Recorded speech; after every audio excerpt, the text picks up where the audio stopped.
প্রজ্বলিত মশালের আলোয় উদ্দীপ্ত হয়ে বঙ্গবন্ধু বলেন, এই বাংলার স্বাধিকার, বাংলার ন্যায্য দাবিকে বানচাল করার ষড়যন্ত্র চলছে।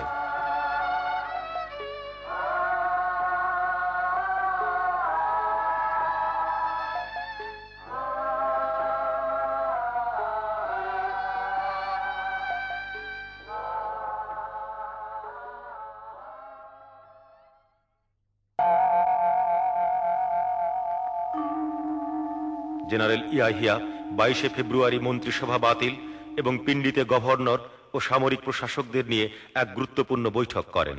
নির্বাচনী ফলাফলের পর থেকেই শুরু হলো প্রাসাদ ষড়যন্ত্রের নিত্য নব কুটিল খেলা।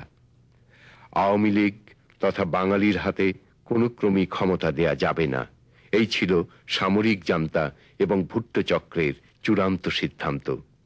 নির্বাচন পরবর্তী পাকিস্তানি চক্রান্তের প্রেক্ষাপটে বঙ্গবন্ধু 24শে ফেব্রুয়ারি সাংবাদিক সম্মেলনে বলেন, গত সপ্তাহে জাতি যে ধরনের রাজনৈতিক নাট্যাভিনয় প্রত্যক্ষ করেছে তা বন্ধ হওয়া দরকার। বাংলাদেশের জাগ্রত জনতাকে, কৃষক, শ্রমিক ও ছাত্র জনগণকে বিজয় বানচালের ষড়যন্ত্র প্রতিরোধ করার জন্য প্রস্তুত হতে হবে, যাতে তারা একটি স্বাধীন দেশের স্বাধীন নাগরিক হিসেবে সম্মানের সাথে মুক্ত জীবনযাপন করতে পারে। 28শে ফেব্রুয়ারি বঙ্গবন্ধু শাসনতন্ত্র প্রণয়নের জন্য পশ্চিম পাকিস্তানি সদস্যদের ঢাকায় অধিবেশনে যোগ দেবার আহ্বান জানান।